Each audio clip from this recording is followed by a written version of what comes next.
ഹരേ കൃഷ്ണ. ഓം നമോ ഭഗവതേ വാസുദേവായ. ഓം നമോ ഭഗവതേ വാസുദേവായ. ഓം നമോ ഭഗവതേ വാസുദേവായ. ഓം അജ്ഞാനതിമിരാന്ധസ്യ ജ്ഞാനാഞ്ജനാശലാകയ ചക്ഷുരുന്മീലിതം യേന തസ്മൈ ശ്രീ ഗുരവേ നമഃ. നമോ വിഷ്ണുപാദായ കൃഷ്ണപ്രേഷ്ഠായ ഭൂതലേ ശ്രീമതേ ഭക്തിവേദാന്ത സ്വാമിനിധി നാമിനേ സാരസ്വതേ ദേവേ ഗൗരവാണി പ്രചാരിണേ നിർവിശേഷ ശൂന്യവാദി പാശ്ചാത്യ ദേശധാരിണേ ശ്രീകൃഷ്ണ ചൈതന്യ പ്രഭു നിത്യാനന്ദ ശ്രീ അദ്വൈത ഗദാധര ശ്രീവാസാദി ഭക്തവൃന്ദ. ഹരേ കൃഷ്ണ കൃഷ്ണ കൃഷ്ണ ഹരേ ഹരേ ഹരേ രാമ രാമ രാമ ഹരേ ഹരേ. ഹരേ കൃഷ്ണ. ശ്രീ ശ്രീ രാധാ ഗോവിന്ദ് ടെമ്പിൾ ഇസ്കോൺ ബാംഗ്ലൂരിന്റെ ഭക്തിരസാമൃത സിന്ധു ക്ലാസ്സിലേക്ക് എല്ലാവർക്കും സ്വാഗതം. ഹരേ കൃഷ്ണ. എല്ലാവർക്കും പ്രണാമം.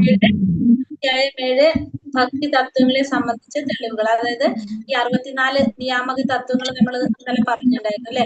അതിന് ഈ ഓരോന്നും ഓരോരോ പോയിന്റ് ഡീറ്റെയിൽ ആയിട്ട് പറയുന്നതാണ്, പ്രധാനപ്പെട്ടതാണ്. അതുകൊണ്ടാണ് അത് ഓരോ അധ്യായങ്ങളായിട്ട് തന്നെ കൊടുത്തിരിക്കുന്നത്. അത് ഓരോ പോയിന്റ് ആയിട്ട് ഡീറ്റെയിൽ ആയിട്ട് പോകുന്നതാണ്. നമുക്കതിന് ക്വസ്റ്റ്യൻസ് ഇല്ലല്ലോ, ഇന്നലെ ഉണ്ടായിരുന്നില്ലല്ലോ അല്ലെ.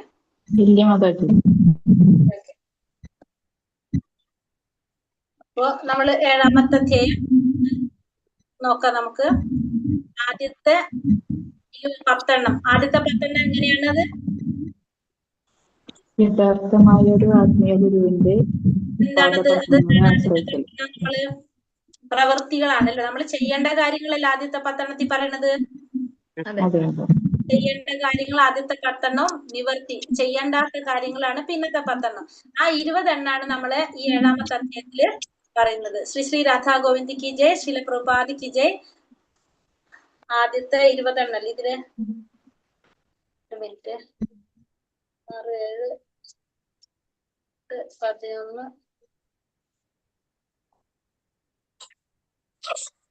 11, 18 18 20 ഇല്ല,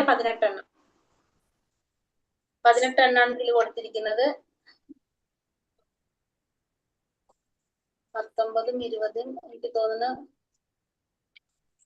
അതെ, 19, 20 മെയിൻ പോയിന്റ് ഒരധ്യായമായിട്ട് കൊടുത്തിരിക്കാൻ തോന്നുന്നു. 19, 20 എന്താണ്? 18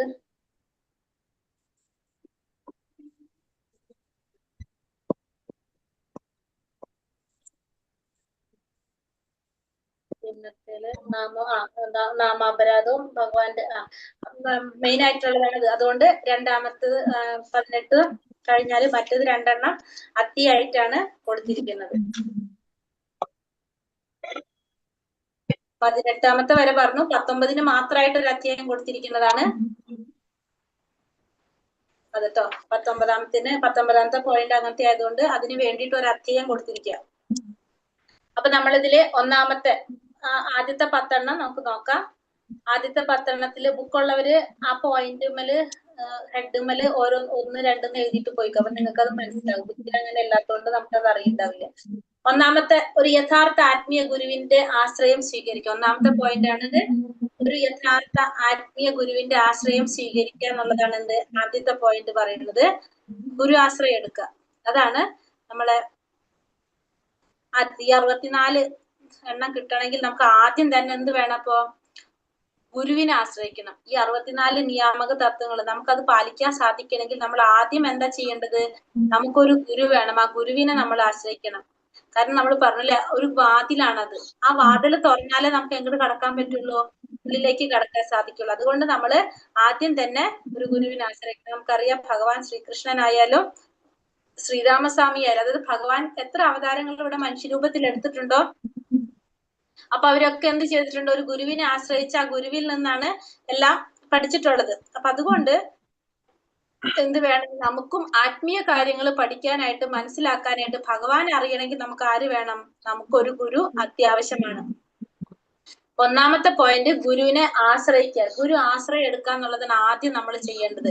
ഇപ്പൊ നമുക്ക് ഗുരു എന്ന് പറഞ്ഞാൽ നമുക്കറിയാം, ജനനേന്ദ്രിയം, ജിഹ്വ, ഉദരം, ക്രോധം, മനസ്സ്, വാക്ക്, ഇവ ഐന്ദ്രിയ സംതൃപ്തനത്തിന് നീക്കമായി നിൽക്കുന്ന മധ്യവർത്തികൾ അഥവാ സഹായികൾ, ഇവയെ നിയന്ത്രിക്കാൻ കഴിഞ്ഞ ആർക്കും ലോകത്തെവിടെയും ശിഷ്യന്മാരെ സ്വീകരിക്കാം. ഗുരുവിന് നമ്മളൊരു നിർവചനം പഠിച്ചിട്ടുണ്ട് അല്ലെ?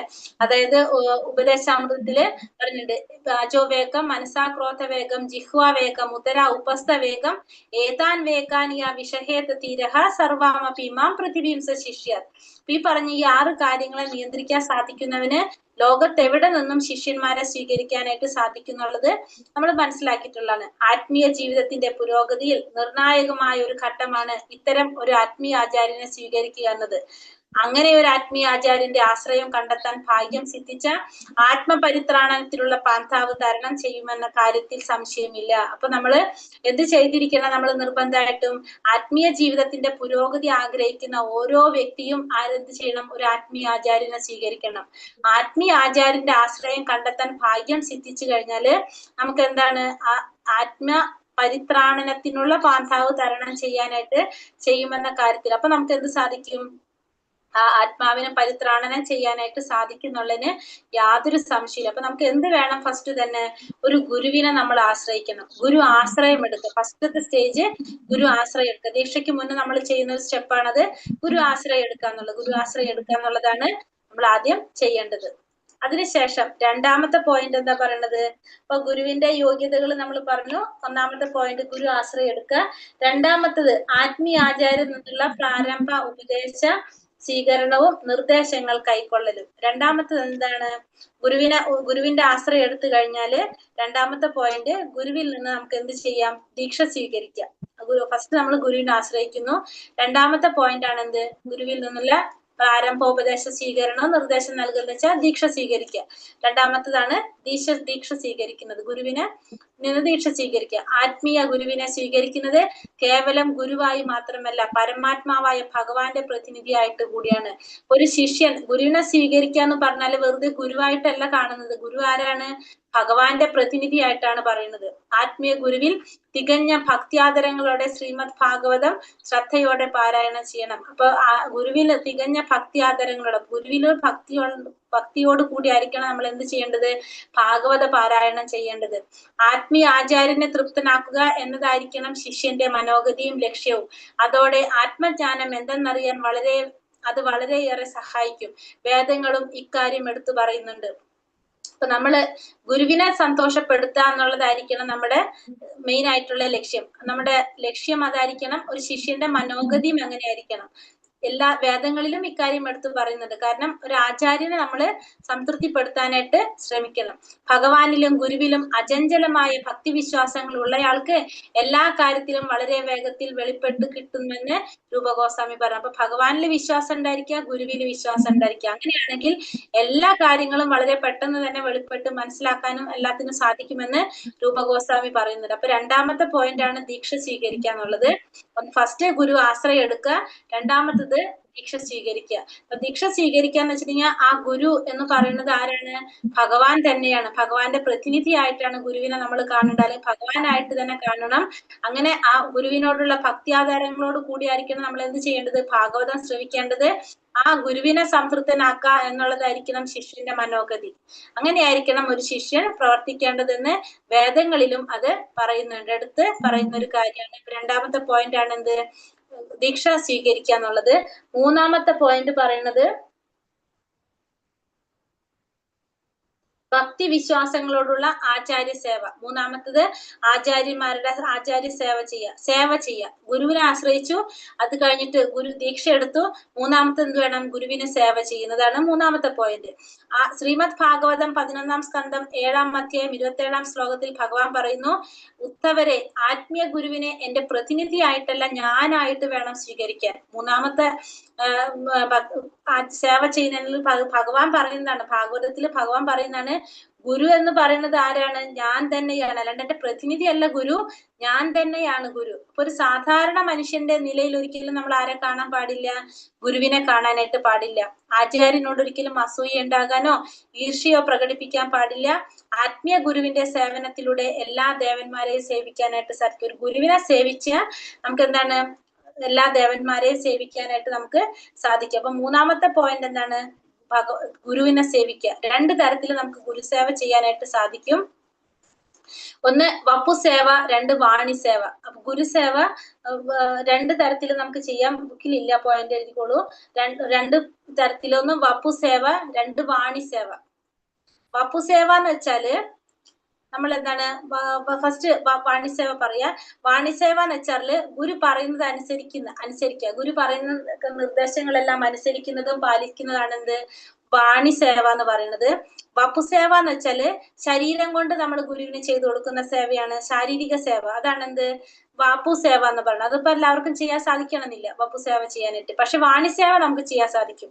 ഗുരു പറയുന്നത് അനുസരിക്കുക എന്നുള്ളതാണ് എന്ത് പറയുന്നത് വാണിസേവ എന്ന് പറയുന്നത്. വപ്പുസേവ എന്ന് പറയുന്നത് ശരീരം കൊണ്ട് നമ്മൾ ചെയ്യുന്ന സേവ, ശാരീരിക സേവയാണ് വപ്പുസേവ എന്ന് പറയുന്നത്. അതാണ് അപ്പൊ 3 പോയിന്റ് പഠിച്ച് പറഞ്ഞത്. ഒന്ന് ഗുരു ആശ്രയം എടുക്കുക, രണ്ടാമത്തെ ദീക്ഷ സ്വീകരിക്കുന്നത്, മൂന്നാമത്തേതാണ് നമ്മൾ ഈ പറഞ്ഞ എന്താണ് ഗുരുവിനെ സേവ ചെയ്യുന്നത്. നാലാമത്തെ പോയിന്റ് പുണ്യാത്മാക്കളുടെ കാലടികളെ പിന്തുടരുക. നാലാമത്തെ പോയിന്റ് കാലടികളെ പിന്തുടരുന്നത്.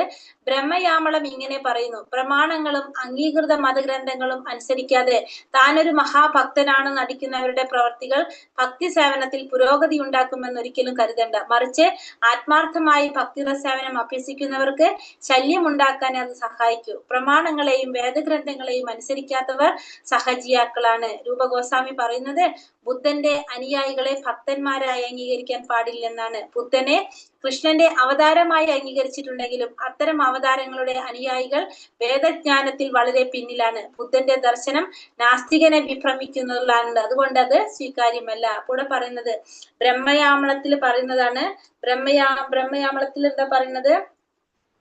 പ്രമാണങ്ങളും അംഗീകൃത മതഗ്രന്ഥങ്ങളും അനുസരിക്കാത്തൊരു ഭക്തന് താനൊരു മഹാഭക്തനാണ് നടിക്കുന്നത് ഭക്തിയുടെ സേവനത്തിൽ പുരോഗതി ഉണ്ടാക്കുന്നതല്ല എന്നാണ് പറയുന്നത്. ശല്യം ഉണ്ടാക്കാണ് ചെയ്യുന്നത് എന്നാണ് ബ്രഹ്മയാമളത്തിൽ പറയുന്നത്. പിന്നെ ഈ പറഞ്ഞ തരത്തിലുള്ള വേദങ്ങളും ശാസ്ത്രങ്ങളും ഒന്നും അനുസരിക്കാത്തവരാരാണ്? സഹജിയാക്കൾ എന്നാണ് അവരറിയപ്പെടുന്നത്. സഹജിയാക്കൾ എന്നാണ് അവരറിയപ്പെടുന്നത് ഈ ശാസ്ത്രങ്ങളും ഗ്രന്ഥങ്ങളൊന്നും അനുസരിക്കാത്തവര്. ഇപ്പൊ രൂപഗോസ്വാമി പറയുന്നത് ഭഗവാന്റെ തന്നെ അവതാരമാണ് ആര്? ഭഗവാന്റെ ഒരു അവതാരമാണ് ബുദ്ധാവതാരം, ഭഗവാന്റെ അവതാരം. പക്ഷെ ആ ബുദ്ധനെ നമ്മള് എന്താ പറയണത്? ഒരു ബുദ്ധന് ആരായിട്ട് കാണുന്നില്ല, അവിടെ ഭഗവാനായിട്ട് നമ്മൾ അംഗീകരിക്കുന്നില്ല, പ്രാർത്ഥിക്കുന്നില്ല ഭഗവാൻ ഒരിക്കലും. ബുദ്ധൻ ഭഗവാന്റെ അവതാരമാണെങ്കിലും അവതാരങ്ങള് അനുയായികൾ വേദജ്ഞാനത്തിൽ വളരെ പിന്നിലാണ്. അതുകൊണ്ട് ഭക്തനായിട്ട് അംഗീകരിക്കാൻ പാടില്ലെന്നാണ്. ബുദ്ധന്റെ അനുയായികളെ നമ്മൾ ഭക്തനായിട്ട് അംഗീകരിക്കുന്നില്ല. അത് നമ്മൾ ബുദ്ധാവതാരത്തിന് നമ്മൾ എന്ത് ചെയ്യുന്നില്ല? നമ്മൾ പ്രാർത്ഥിക്കുന്നില്ല. നമ്മൾ മറ്റുള്ള അവതാരങ്ങളെ പോലെ എല്ലാരെ കാണുന്നത്? ബുദ്ധാവതാരത്തെ കാണുന്നത്. കാരണം ബുദ്ധൻ ഉന്നതനായൊരു ക്ഷത്രിയ കുലത്തിലാണ് ജനിച്ചത്. എന്നാൽ അദ്ദേഹം വെളിപാടുകൾക്ക് വൈദികമായ നിയമങ്ങളുമായിട്ട് ഇരുന്നത് കൊണ്ട് നിരാകരിക്കപ്പെട്ടു എന്നാ പറയുന്നത്. അതായത് ഭഗവാന്റെ അവതാരാണെങ്കിലും ശാസ്ത്രങ്ങളെ എന്ത് ചെയ്യാണ് ചെയ്തത്? അദ്ദേഹം ശാസ്ത്രങ്ങളെ നിരാകരിക്കുകയാണ് ചെയ്തത്. അപ്പൊ നമ്മള് ശാസ്ത്രങ്ങളെ ഫോളോ ചെയ്യാനല്ല. അപ്പൊ ശാസ്ത്രങ്ങളെ നിരാകരിക്കുന്നവരെ നമുക്ക് ആരായിട്ട് പറയാൻ സാധിക്കില്ല? നമുക്ക് ഭഗവാന്റെ അവതാരമാണ്, പക്ഷെ നമ്മൾ അതിനെ അനുകൂലിക്കാനായിട്ട് സാധിക്കില്ല, അതിന് അനുയായികളായിട്ട് നമ്മൾ കാണാൻ പാടില്ല. അതുകൊണ്ട് നമ്മള് ഭഗവാന്റെ ഈ അവതാരത്തെ നമ്മൾ സ്വീകരിക്കുന്നില്ല എന്ന് പറയാം. നമ്മള് ബുദ്ധാവതാരം ഉണ്ട് ഭഗവാന്റെ അവതാരങ്ങളില്, പക്ഷെ നമ്മൾ അതിനെ സ്വീകരിക്കുന്നില്ല. അതാണ്. അപ്പൊ എന്ത് വേണം? പുണ്യാത്മാക്കളുടെ കാലടികളെ പിന്തുടരണം എന്നുള്ളതാണ് നാലാമത്തെ പോയിന്റ്. അഞ്ചാമത്തെ എന്താ പറയുന്നത്? ഇനി അഞ്ചാമത്തെ പോയിന്റ് പറഞ്ഞത് നിത്യമായ മതതത്വങ്ങളെ കുറിച്ചുള്ള അന്വേഷണം. അഞ്ചാമത്തത് നിത്യമായ മതതത്വങ്ങളെ കുറിച്ചുള്ള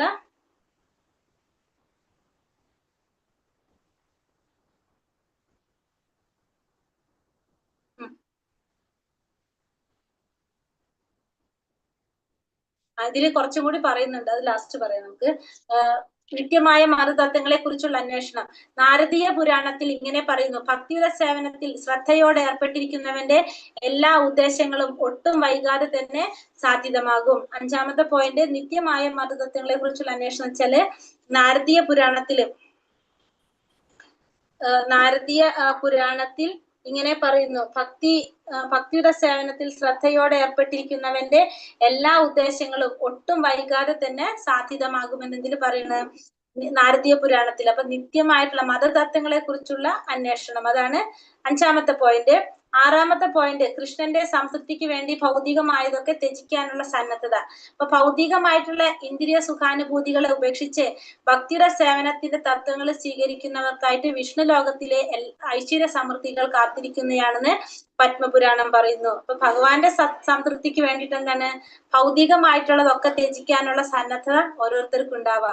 അപ്പൊ അങ്ങനെ ചെയ്യുന്നവർക്ക് എന്താണ് പറയുന്നത്, വിഷ്ണു ലോകത്തിലെ എല്ലാ ഐശ്വര്യ സമൃദ്ധികളും കാത്തിരിക്കുന്നതാണെന്നാണ് പത്മപുരാണത്തില് പറയുന്നത്.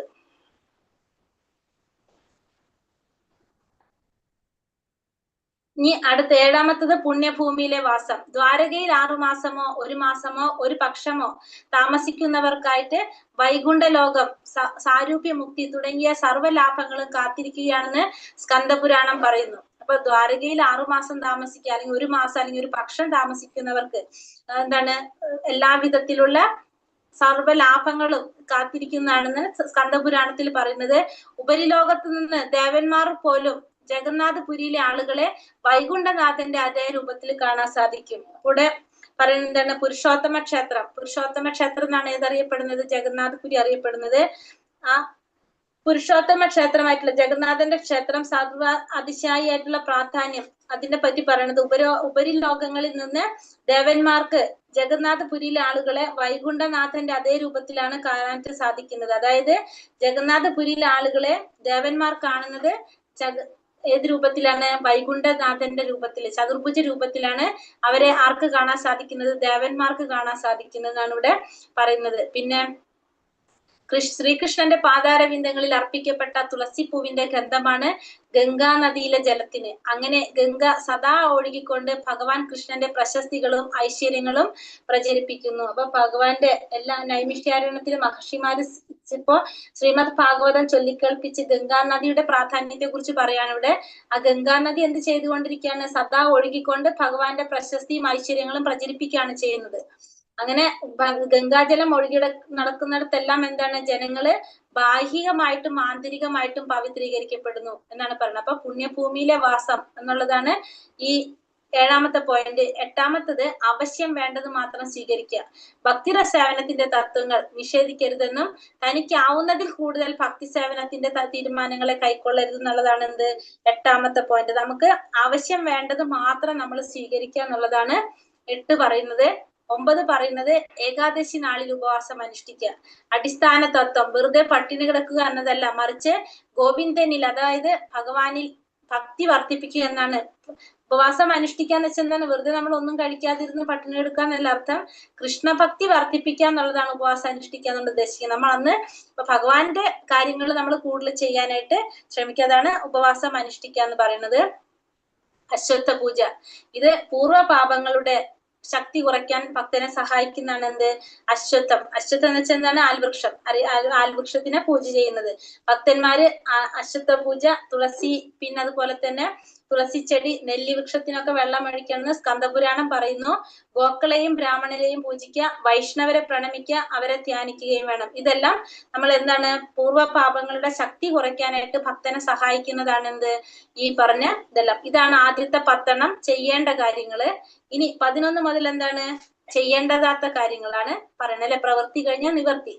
ഭക്തിശൂന്യന്മാരുടെ സംസർഗം ഉപേക്ഷിക്കുക. രണ്ടാമത്തത്, ഭക്തി ശൂന്യന്മാരായിട്ടുള്ളവരുടെ സംസർഗം ഉപേക്ഷിക്കുക. ചൈതന്യ മഹാപ്രഭു വൈഷ്ണവന്റെ പൊതുവെയുള്ള പെരുമാറ്റ രീതി ഭക്തിശൂന്യരുടെ സംസർഗം ഒഴിവാക്കണം എന്നാണ് ചൈതന്യ മഹാപ്രഭു പറഞ്ഞത്. ഭക്തിശൂന്യന്മാരാരൊക്കെയാണ്, നിരീശ്വരവാദികള്, മായാവാദികള്, ദേവന്മാരെ ആരാധിക്കുന്നവരൊക്കെ എന്തെന്നാ പറയുന്നത്, ഭക്തിശൂന്യന്മാരെന്നാണ് പറയുന്നത്. അവരുമായിട്ടുള്ള സംസർഗം ഒഴിവാക്കുക എന്നുള്ളതാണ് പറയുന്നത്. കാർത്യായന സംഹിതയിൽ പറയുന്നത്, ഭഗവാന്റെ സർവാധിശത്വത്തെ എന്നും നിഷേധിക്കുന്ന ഭക്തിഹീനന്മാരുമായിട്ട് സഹവസിക്കുന്നതിനേക്കാളും ഭേദം കാരാഗൃഹത്തിലോ ജ്വലിക്കുന്ന അഗ്നികുണ്ഡത്തിലോ കഴിയുന്നതാണ്. അപ്പൊ ഈ ഭക്തിഹീനന്മാരുമായിട്ടുള്ള ആ സംസർഗം ഉണ്ടാവുന്നതിനേക്കാളും നല്ലത് എന്താണ്, കാരാഗൃഹത്തിൽ പോയിട്ടോ അല്ലെങ്കിൽ ജ്വലിക്കുന്ന അഗ്നികുണ്ഡത്തിലോ കഴിയുന്നതാണെന്നാണ് കാർത്യായന സംഹിത പറയുന്നത്. വിഷ്ണു രഹസ്യത്തിൽ പറയുന്നത്, പലതരത്തിലുള്ള ദേവന്മാരെ ആരാധിക്കുന്നവരും ഭൗതിക അഭിലാഷത്താൽ ഉത്തേജിതരുമായിട്ടുള്ളവരുമായിട്ടുള്ള സംസർഗത്തെക്കാൾ ഭേദം സർപ്പത്തെയോ വ്യാഘ്രത്തെയോ ചീങ്കണ്ണിയെയോ ആശ്ലേഷിക്കുന്നതാണ്. വ്യാഘ്രം വെച്ചെന്നാണ് ചിങ്കണ്ണിയെ കടുവ അങ്ങനെ എന്തോന്ന് ആ സർപ്പത്തെയോ വ്യാഘ്രത്തെയോ ചിങ്കണ്ണിയെ ആശ്ലേഷിക്കുന്ന തന്നെയാണ് എന്ത് പലതരത്തിലുള്ള ദേവന്മാരെ ആരാധിക്കുന്നവരും ഭൗതിക അഭിലാഷങ്ങൾ ഉത്തേജിക്കുന്നവരും അങ്ങനെയുള്ളവരുമായിട്ടുള്ള സംസർഗത്തിനേക്കാളും ഭേദം ഈ പറഞ്ഞതിനെ ആശ്ലേഷിക്കുന്നതാണെന്നാണ് ഇതിൽ പറയുന്നത് വിഷ്ണു രഹസ്യത്തിൽ പറയുന്നത്. ഇനി അടുത്തത് 12, 13, 14 3 പോയിന്റ് അതിൽ വരുന്നത് 12, 13, 14 അയോഗ്യരായ ശിഷ്യന്മാർ കണക്കറ്റ ക്ഷേത്ര നിർമ്മാണം കണക്കിൽ കവിഞ്ഞ ഗ്രന്ഥപാരായണം എന്നിവ അംഗീകരിക്കായിക. പ്രായോഗികമായി നോക്കുമ്പോൾ കൃഷ്ണാവബോധത്തിന്റെ ശാസ്ത്രം മനസ്സിലാക്കാൻ ഭഗവത്ഗീത, ഭാഗവതം, ചൈതന്യ മഹാപ്രഭുവിന്റെ ഉപദേശങ്ങൾ, ഭക്തിരസാമൃത സിന്ധു എന്നീ ഗ്രന്ഥങ്ങൾ മാത്രമേ വേണ്ടൂ. മറ്റ് ഗ്രന്ഥങ്ങൾ വായിക്കാനുള്ള തത്രപ്പാട് ഒഴിവാക്കുക. അപ്പൊ കുറെ ഗ്രന്ഥങ്ങൾ നമ്മൾ വായിക്കേണ്ട ആവശ്യമില്ല. നമുക്ക് എന്ത് മാത്രമേ വേണ്ടൂ? ഭഗവത്ഗീത പഠിക്കണം. അടിസ്ഥാന ശാസ്ത്രമാണ് അത് ഭഗവത്ഗീത. ഭാഗവതം വേണം. ചൈതന്യ മഹാപ്രഭുവിന്റെ ഉപദേശങ്ങൾ, അതായത് എന്താണ് ടീച്ചിങ് ഓഫ് ലോർഡ് ചൈതന്യ എന്ന് പറയും, ശിക്ഷണങ്ങൾ, ചൈതന്യ മഹാപ്രഭുവിന്റെ ശിക്ഷണങ്ങൾ എന്ന് പറഞ്ഞൊരു പുസ്തകമുണ്ട്. പിന്നെ ഭക്തിരസാമൃത സിന്ധു. ഇത്രയും ബുക്കാണ് ശരിക്കും നമുക്ക് പഠിക്കേണ്ടത്. മറ്റുള്ളതിനെ ഒഴിവാക്കാന്ന് പറയുന്നത്, തത്രപ്പാട് ഒഴിവാക്കാം.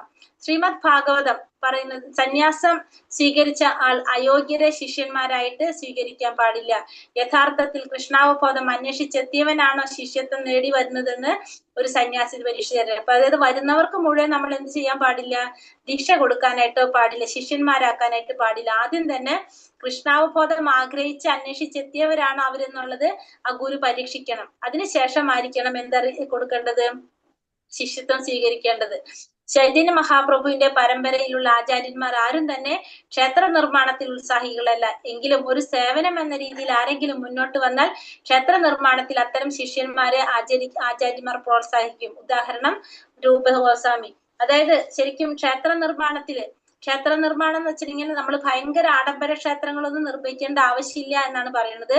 പക്ഷെ ഒരു സേവനം എന്നുള്ള രീതിയിൽ ഭക്തന്മാര് മുന്നോട്ട് വരാണെങ്കിൽ നമ്മൾ അതിനെ പ്രോത്സാഹിപ്പിക്കുകയും വേണം, അതിനെ നിരുത്സാഹപ്പെടുത്തരുത്.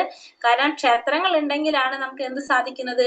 മറ്റുള്ളവർക്ക് അത് മനസ്സിലാക്കാനായിട്ട് സാധിക്കുന്നത്. അപ്പൊ അതുകൊണ്ട് ക്ഷേത്രങ്ങള് വേണം എന്ന് തന്നെയാണ് പറയുന്നത്. പക്ഷെ അവിടെ എങ്ങനെയാണ് പറയുന്നത്? അതിനെ നമ്മൾ ആചാര്യന്മാര് ക്ഷേത്രങ്ങൾ ഉണ്ടാക്കുന്നതിനെ നമ്മൾ പ്രോത്സാഹിക്കുന്നില്ല എന്ന് മാത്രം. ശ്രീല ഭക്തിസിദ്ധാന്ത സരസ്വതി ഗോസ്വാമി മഹാരാജാവ് പണമുള്ളവർ ക്ഷേത്രം പണിയാൻ പുറപ്പെടുന്നതിന് പകരം കൃഷ്ണാവബോധ പ്രസ്ഥാനത്തിന്റെ പ്രചാരത്തിന് വേണ്ടി ആധികാരിക ഗ്രന്ഥങ്ങൾ വിവിധ ഭാഷകളിൽ അടിച്ചു പ്രസിദ്ധീകരിക്കാൻ ആ പണം ചെലവാക്കുക. അപ്പൊ ഇവിടെ ഭക്തിസിദ്ധാന്ത സരസ്വതി ഗോസ്വാമി മഹാരാജാവ് പറയുന്നത് പണമുള്ളവർ ക്ഷേത്രം പണിയാൻ പോകുന്നതിന് പകരം അതെന്ത് ചെയ്യണം? കൃഷ്ണാവബോധ പ്രചരണത്തിന് വേണ്ടിയിട്ട് ആധികാരികമായിട്ടുള്ള ഗ്രന്ഥങ്ങളൊക്കെ പ്രസിദ്ധീകരിക്കാൻ വേണ്ടിയിട്ട് ആ പണം ചെലവാക്കാൻ സാധിക്കാം എന്നാണ് ആര് പറയുന്നത്? ഭക്തിസിദ്ധാന്ത സരസ്വതി ഗോസ്വാമി മഹാരാജ് പറയുന്നത്. അപ്പൊ അതാണ് 12, 13, 14 പോയിന്റിൽ പറയുന്നത്.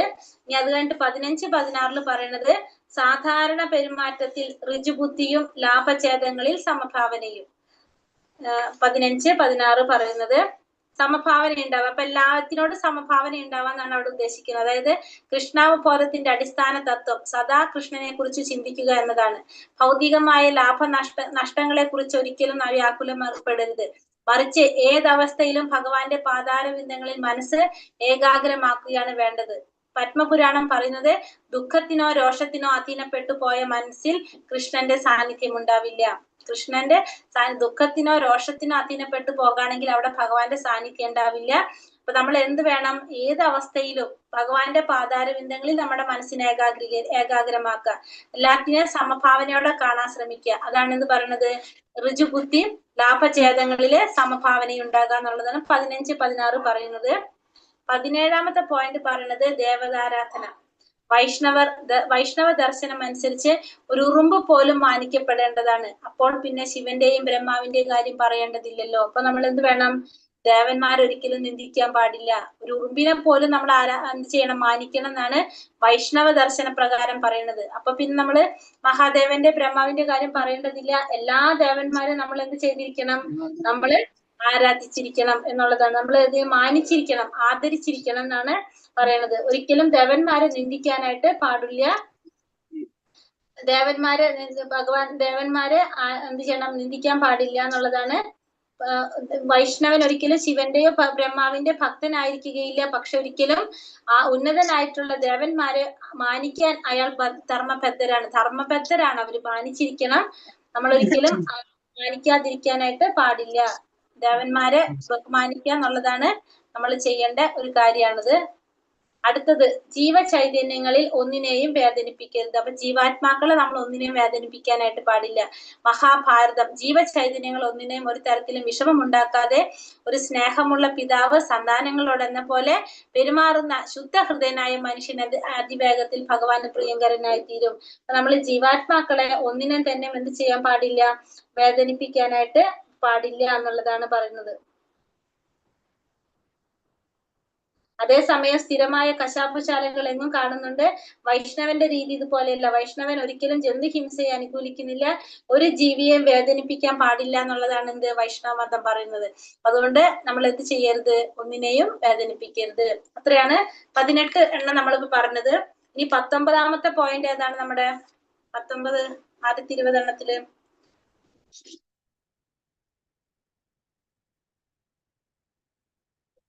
എന്താണ് കണ്ടോ?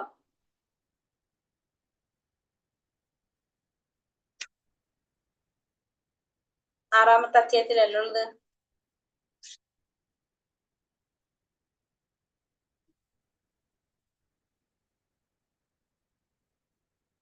നാമജപം, ക്ഷേത്രാരാധന. 19ാമത്തേതാണ് നാമജപം, ക്ഷേത്രാരാധന. അതുമായിട്ട് ബന്ധപ്പെട്ട എല്ലാ തരത്തിലുള്ള ഉപദ്രവങ്ങളും ഒഴിവാക്കണം. പിന്നെ ഭഗവാൻ 20ാമത്തത് ഭഗവാൻ കൃഷ്ണനെ അദ്ദേഹത്തിന്റെ ഭക്തന്മാരെ നിന്ദിച്ച് സംസാരിക്കുന്നത്. 20. 19ാമത്തെ പോയിന്റ് ആണ് നാമജപം, ക്ഷേത്രാരാധന, ഇതുമായിട്ട് ബന്ധപ്പെട്ടിട്ടുള്ള എല്ലാ തരത്തിലുള്ള ഉപദ്രവങ്ങൾ. അതാണ് ഒരു അധ്യായമായിട്ട് കൊടുത്തിരിക്കുന്നത് നമ്മളത്. കാരണം നാമജപം പ്രധാനപ്പെട്ടതാണ്, ക്ഷേത്രാരാധനയും പ്രധാനപ്പെട്ടതാണ്. അപ്പൊ ഇത്തരത്തിൽ പറയുന്ന അപരാധങ്ങളാണ് ഈ 19ാമത്തെ. അതിനാണ് ഒരു അധ്യായമായിട്ടാണ് അത് കൊടുത്തിരിക്കുന്നത്. അതാണ് 19ാമത്തെ പോയിന്റ് അങ്ങനെ പറഞ്ഞിരിക്കുന്നത്. അപ്പൊ നമ്മൾ ഇന്നത്തിൽ പറഞ്ഞത് 64 എണ്ണത്തില് നമ്മൾ ആദ്യത്തെ പറഞ്ഞില്ല, ഫസ്റ്റ് ഗുരുവിനെ ആശ്രയിക്കുക, പിന്നെ അത് കഴിഞ്ഞിട്ട് ഗുരുവിൽ നിന്ന് ദീക്ഷ സ്വീകരിക്കുക, പിന്നെ ഗുരു പറയുന്നത് അനുസരിക്കുക. മൂന്നാമത്തത് പിന്നെ പുണ്യാത്മാക്കളുടെ പാതകൾ പിന്തുടരണം. അപ്പൊ അതിൽ നമ്മൾ പറഞ്ഞു സഹജിയാക്കൾ ഒരിക്കലും ശാസ്ത്രങ്ങളൊന്നും പാലിക്കാത്തവരാണ്. അപ്പൊ അത് അവരുടേതായ രീതിയിൽ പ്രവർത്തിക്കുന്നവരാണ് അവര് ശരിക്കും എന്താണ് മറ്റുള്ളവർക്ക് ഒരു ശല്യമാണെന്ന് പറഞ്ഞു. ഭക്തിര സേവനത്തിന് വിരുദ്ധമായിട്ടുള്ളതാണ് അവര്. പിന്നെ നമ്മൾ എന്താണ് പറഞ്ഞത്, പിന്നത്തിൽ പറഞ്ഞു ബുദ്ധാവതാരത്തെ കുറിച്ചാണ് അത് പറയാനുണ്ടായത് അല്ലെ. ഭഗവാന്റെ ആ ബുദ്ധാവതാരം വന്നപ്പോ ബുദ്ധാവതാരം വേദങ്ങളുടെ പേരിൽ ഹിംസകൾ ചെയ്യുന്നത് ഒഴിവാക്കാൻ വേണ്ടിയിട്ടാണ് ഏത് അവതാരം വന്നത്? ബുദ്ധന്റെ അവതാരം വന്നത്. അപ്പോ നമ്മൾ ബുദ്ധാവതാരം വന്നിട്ട് എന്ത് ചെയ്യേണ്ടി വന്നു? ആ വേദത്തിനെ നിരാകരിക്കേണ്ടി വന്നു അല്ലെ, നിരസിക്കേണ്ടതായിട്ട് വന്നു.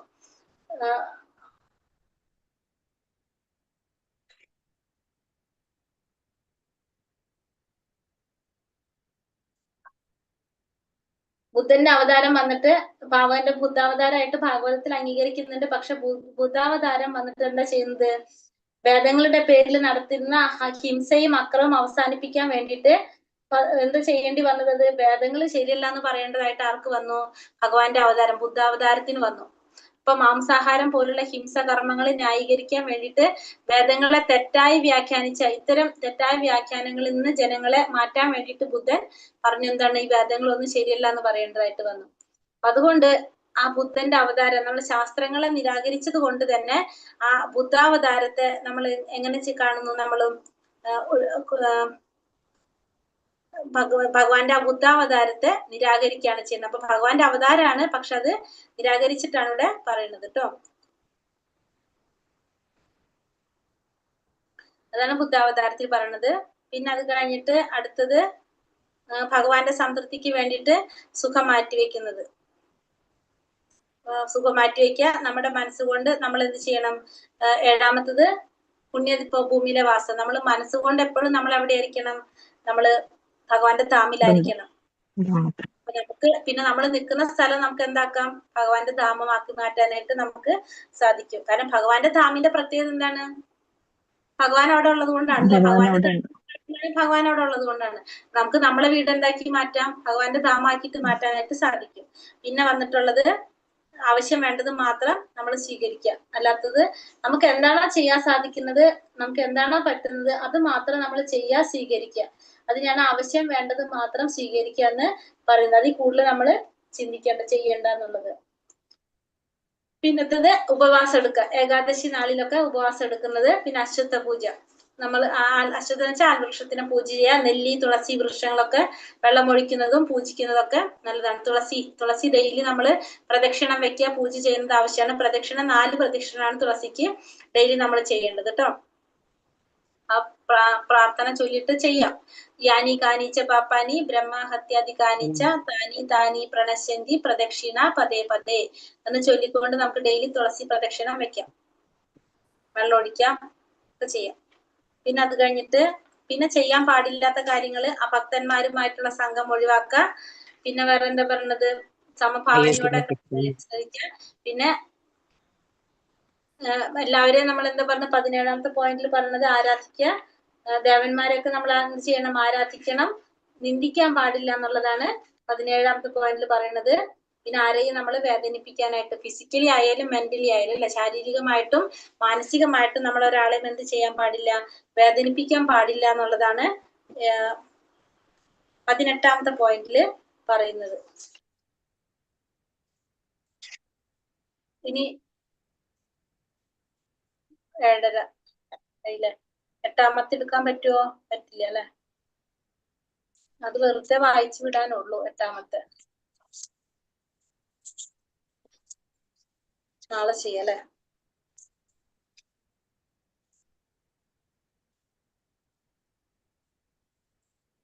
ഹരേ കൃഷ്ണ. നാളെ പരീക്ഷയല്ലേ?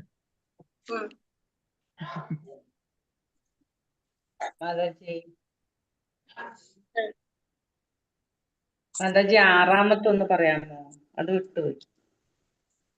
6ാമത്തെ ഏതായിരുന്നു?